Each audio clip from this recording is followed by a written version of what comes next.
What is going on, everyone? My name is Andy. Welcome back to another FPL video. In this one, we are looking at some of the new signings. Now, we're not going to talk about players that signed ages ago or that we've already talked loads about. Lukaku, Ronaldo, Sancho, players like that come to mind.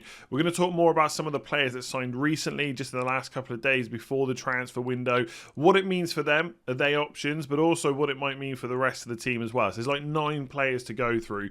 So we're going to start with these 3. Dan James, you've got Lookman and Vlasic as well at West Ham. Let's start with Dan James. Right, there's a lot of talk about, is he going to come in and take Harrison's place? Is he going to come in and take Rafinha's place?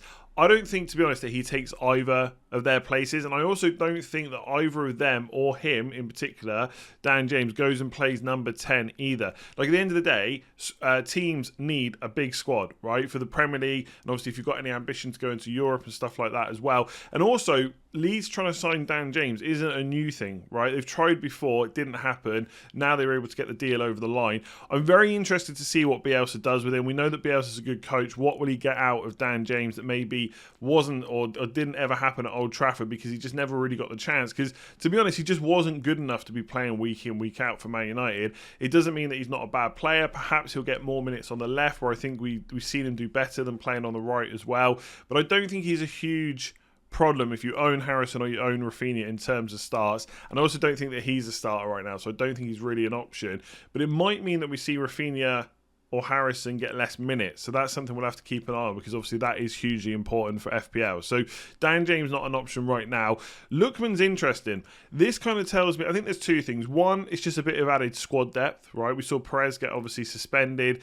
Pereira can go and play on the right. They've got all Brighton as well, but they don't have a huge amount of quality in the wide areas, I would say. Not backup depth, anyway. So I quite like the Lookman signing. He played, obviously, for Fulham last year. 4 goals, 4 assists, I think it was. I wrote it down in 34 appearances. He feels like the kind of player that could do more under Rodgers if he gets a run in the Leicester team. Leicester's obviously a better team in general as well. So 8 returns in 34. I think he could improve on that. And obviously, he's only 6 million as well. I've actually done like a bit of the goals and assists are from whatever league they were in last year, right? So I haven't included like European games and stuff as well. But I've also given him a rating. So Dan James is 3 out of 10, because I just think he's not going to start. I need to see a lot from him before I'm interested. The only reason I gave Lookman a 5 out of 10 is because right now, we just don't know how he fits into that team. Is he going to play week in, week out? And also, there's a lot of other 6 million options or cheaper as well. So potential is there. But is he going to play on the right? Is Harvey Barnes going to stay on the left? Lookman played a lot of games on the left last season. So there's a lot to kind of consider there. So right now, I don't see a huge issue, but it does kind of tell me that maybe Rodgers isn't looking to go to 2 up top anytime soon. Obviously, they've got Daka, they've got Iheanacho that can be backups for Vardy, and they can switch to 3-5-2 at times. I'd say the 4-2-3-1 is going to probably stay for a bit longer. And then Vlasic, he's got a bit of a higher rating, because I just think at West Ham, we know exactly what formation they're currently looking to play. They might change that, right? They've just signed Zuma, who we're going to talk about soon. But I think they're going to stick to this 4 at the back formation. And Vlasic can play number 10, or he can play wide. So interestingly, they've already got 2 players that have done that this season. So both Fornals and Benrahma have both played as a number 10 and also played on the left as well, or played in a wider position. So Vlasic can do that as well. So there is potential for him to come in and take minutes off one of those players. And I think Benrahma's been good, but I don't know if he's been so good that he's kind of immune from having his minutes reduced. So we'll have to keep an eye on that. What I would say is, if you've got Benrahma, you just keep him. There's no reason to get rid of him. Southampton next, good fixture. He'll probably start. If you're on a wild card, you could look to maybe offload Benrahma, not because he's a bad option, but you're just trying to preempt his minutes going down. And if you get it wrong, it could hurt. If you get it right, it could be decent. So it's a risk you have to kind of weigh up about whether you're willing to take it. I looked at Vlasic's numbers. I hope I'm pronouncing it right, by the way. 16 returns in 26 appearances last season. So pretty decent. If you can get a regular place in that team, then it's looking good. But they do have like a lot of options that can play basically across that 3 behind Antonio. You could even play as like a second striker or something like that. So one to keep an eye on. I don't think most of the players in this new signings list are going to be ones we bring in straight away, but they do have some effects on other players. So Vlasic, I'm really interested to see what happens with him around Europa League as well. Do some of these players get Europa League minutes? Do some of them get Premier League minutes, or do they share them as well? That's all something we're going to have to keep an eye on. So none of these are going straight into the team. but be interested to see how many minutes they get. And let's talk about the next three. Should say just before we get on to that, big shout out to Jake I and Evan 1 who have signed up since the last video to Patreon. If you do want to give that a go, if you want to see what's available, there's a link in the description below. There'll be a new mini league for September as well. If you sign up to the right tier, there's prizes on offer for that as well. So check that out if you want. Link in the description below. The next three players. So this is where my pronunciation is going to get so bad, but I think it's Edouard. I'm going to assume Edouard for Palace, and I think it's Cornet, not Cornet, is exactly what I would say if I hadn't looked that up. So it's Cornet, I think, and then Zuma as well, who we know from his Chelsea days, who's now at West Ham. So again, three signings that are they going to go straight into our FPL teams? What kind of knock-on effect do they have for other players? So with Edouard, I think I would have liked to have seen him come in at 6 million, to be honest. I know he did pretty well last season. So again, I got it written down here. I think it was 21 returns that he got in total. I think that was in 26 games as well. So pretty decent. But obviously that is in one league. This is now the Premier League at Crystal Palace. And I'm still not quite sure what to make of Crystal Palace. We're only 3 games in. Vieira, obviously the new manager there as well. I wouldn't say that I've watched them and thought, right, they're really going to score a lot of goals this year. I think it's going to be quite difficult for him to kind of gel all these players together. So Edouard is definitely a wait and watch, I think.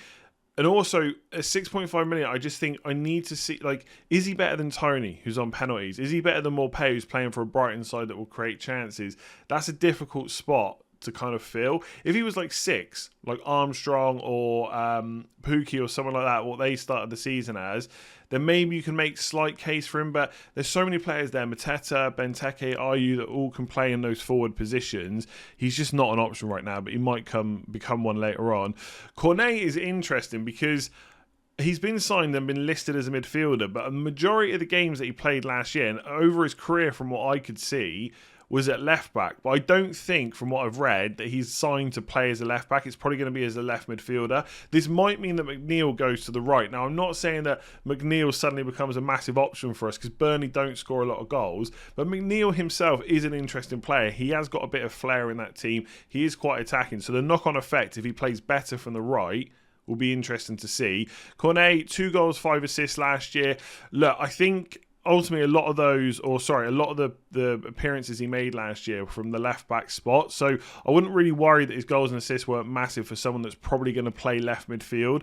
But it's Burnley, and I just do worry about how many goals they'll score. I think one thing we have to try and kind of almost clear from our minds about Burnley is they're not this team that just sit deep and then try and break all the time. They have been in the first few games trying to press a little bit from the front, and maybe this is going to help them a little bit. Maybe they'll end up scoring more goals. We'll have to keep an eye on his numbers, how many shots is he having, how many chances he's creating. But I had to rate it 3 out of 10 because ultimately it's Burnley, and right now I probably wouldn't trust any of their attackers outside Chris Wood.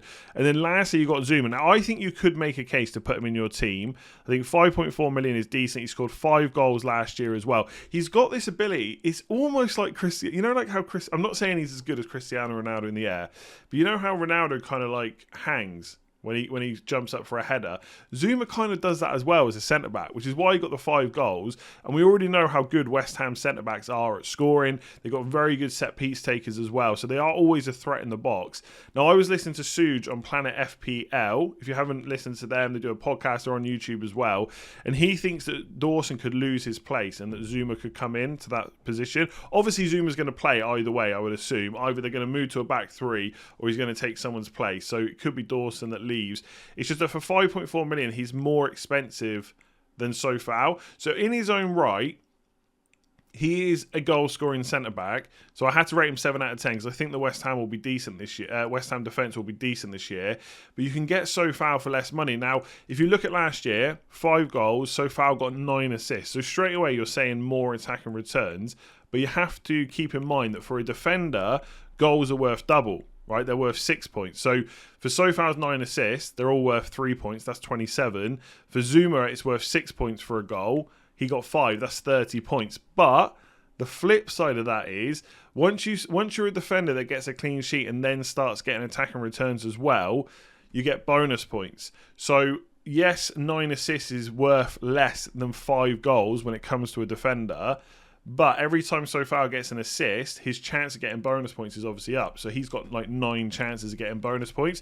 So I don't think it's a simple case of saying, well, 5 goals is worth more. I think the assists over the season would probably be worth more once you factor in bonus points as well. So I think Sofao for a cheaper price is still the one to go for.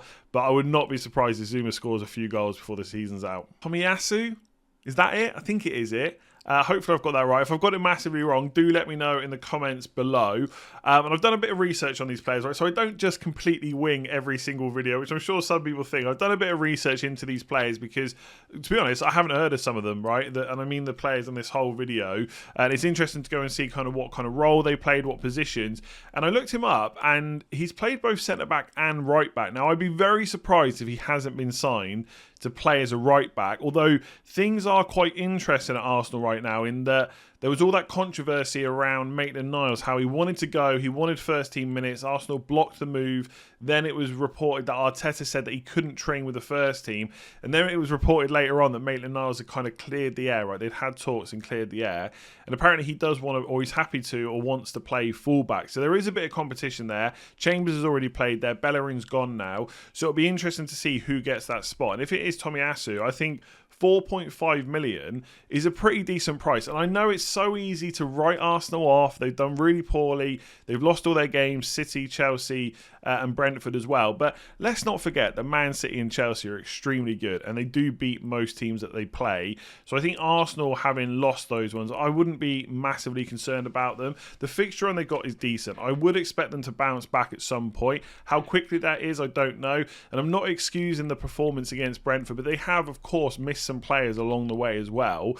So I think what we really need to do is see Arsenal play a consistent team where they've got all the players available. They kind of all got the system going. Maybe they got a bit of motivation or just a bit of momentum from actually winning some of these easier games and then go from there. But I do think they'll get a decent amount of clean sheets to the point where a 4.5 million defender for Arsenal is probably good value. We know that Ben White's going to be nailed when he's fit, but he doesn't offer too much attacking threat. So I think getting one of the fullbacks could be decent. Now, it's hard to warrant or kind of say go for the right back who's 4.5 million because we're not quite sure who's going to play there and how nailed they're going to be. Obviously, Tierney at 4.9 million is decent, but he does have a bit of an injury record. So if he's not available, we could be looking elsewhere. So again, not an option right now, but we might look at him further down the line. Emerson Royal, it's probably not Royal, is it? I was going to say Royale, but then it's like he's from Burger King, right? But yeah, Emerson at Spurs, 5 million. Pretty decent attacking potential, right? Last year, 5 returns, 1 goal, 4 assists, is pretty much primarily just the right back. So we know that's what he's been signed to do. I think straight away it makes Tanganga a non-option. I did kind of say that a few game weeks ago that I wouldn't really be looking at him. I think right now, if you want a cheap Spurs defender, it probably has to be Dyer. There's still no guarantee that Dyer is the partner with Romero, but most Spurs fans I've talked to and listened to, they all think it's probably going to be Dyer alongside Romero long term, Reguilon on the left, and then you would assume Emerson on the right. Aurier's gone now. Doherty's not had too many minutes there, which is really interesting because obviously Nuno managed him at Wolves, but in a much different formation and role. He was playing that wing-back role, arriving late in the box. He hasn't really had to do that for Spurs, right? They're playing with a back four. It's a lot different. Doherty's not really the strongest defender. So I think Tanganga's a good defender, but hasn't really got the attributes to go forward. So I would suspect that Emerson will get some pretty good minutes. The question is, you go for him when you know what you're getting with Reguilon? Like, I would probably right now, if I was wildcarding or bringing in a Spurs player and I had the money, I would probably just pay the 0.1 extra and just get Reguilon. But I do think there's potential in Emerson. If Reguilon keeps going up in price and later on we get a Spurs defender and Emerson's looking okay, he's going forward, he's attacking, and Nuno's getting his fullbacks to push up from a back four, then I think for 5 million, it could be a decent option. I've still got some concerns over how good their defence is, but you can't deny they've kept 3 clean sheets in 3, so they're looking good right now. We know that Nuno is a pretty good defensive manager as well, so I think there's potential. I think 6 out of 10 is probably a bit harsh. I think the rating system I've done is just a bit of fun. It's not based on necessarily the same things for everyone, because for some of them it's like they're just never going to be an option. With Emerson, I think he could be. Probably should be a 7 out of 10 actually. And then Rondon's a backup. There's nothing more to say. 6 million. If Calvert-Lewin gets injured and they play with a number 9 up front that's not Richarlison, then Rondon for 6 million could be decent. But Calvert-Lewin would have to be out for quite a while for me to choose to go to him, because otherwise he's just going to be a short-term option. You're just going to be worrying about selling later on. We know that Benitez likes him. He's worked under him before, so there's obviously something there. And we also know that he can score goals in the Premier League too, right? If Calvert-Lewin was out, I don't think Everton fans would be panicking. I'm not saying he's as good as Calvert-Lewin, but he's not awful either. So at some point in this season, if there's a big injury or something, then yeah, 6 million for Rondon looks good. But otherwise, like most players on this list, to be completely honest, not options right now. It's more what do they do to other players in the teams. So there we go. That is it for this one. Hopefully you enjoyed it. If you did, give it a like, hit that subscribe button. I didn't know whether to kind of do this video because I knew that a lot of the players just wouldn't be options for our teams, but I wanted to talk about them. I wanted to do a bit of research about them because I didn't know much about them. I don't know if you do either. If you do, let me know if I've got anything wrong, like if I've got their position wrong or their potential wrong, or whether they're going to go straight into the team. Let me know in the comments below and I'll try and get back to as many as possible. But yeah, give it a like if you enjoyed it. Hit that subscribe button if you're new around here, and I'll see you in the next video.